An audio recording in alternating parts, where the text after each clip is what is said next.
I'm Derek Drews with the Environmental Sciences Department at Clark. And today I have a question for you. How well are your products working? How do you measure how well your products are working? Customer complaints?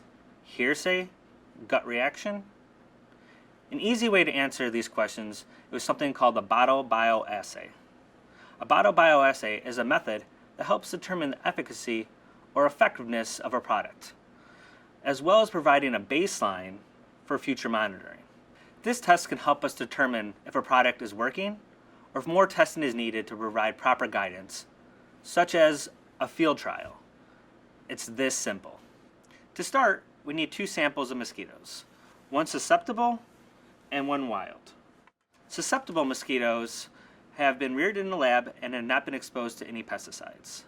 Wild mosquitoes are collected from your area and have likely been exposed to pesticides, not only from public health products, but also agricultural and homeowner products as well.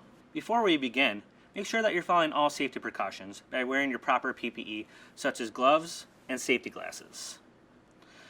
To start, we need a few more things. We need sterilized bottles, known as Wheaton bottles, a pipette, and a small amount of formulated product. Now that I have everything, let's start. First, I add a calculated diagnostic dose of product to each bottle with a pipette.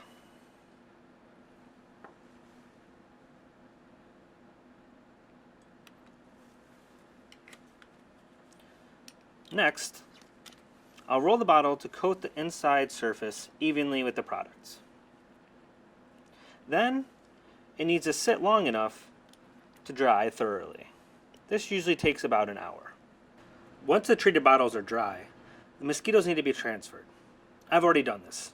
Both bottles have approximately 10 to 20 mosquitoes in each, susceptible and wild. At this point, I mark the time when the mosquitoes are added, and then monitor both samples at specific time intervals, up to as long as 2 hours. In this demonstration, both lab-reared and wild-caught mosquito samples were susceptible to the adulticide, meaning 100% died within the same time period. Susceptible, the wild. Here is the data from this demonstration plotted on a graph.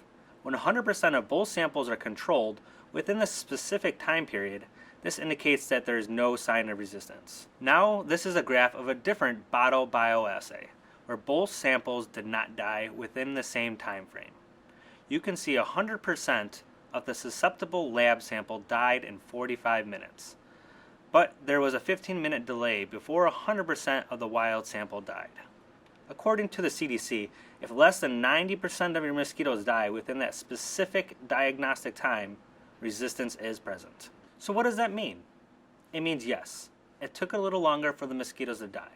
But the fact is, your product still works. To summarize, what does a bottle bioassay tell you? It tells you 1, if your product is working. 2, if your product is working but with a slight time delay, then continue to monitor. Or 3, you may consider adding a field trial. Why? Because a field trial will show you how a product works under realistic field conditions. I hope this quick review helps explain the value in doing bottle bioassays. So if you have any questions, concerns, or simply don't know where to start, contact the Clark Environmental Sciences team. We are here to help.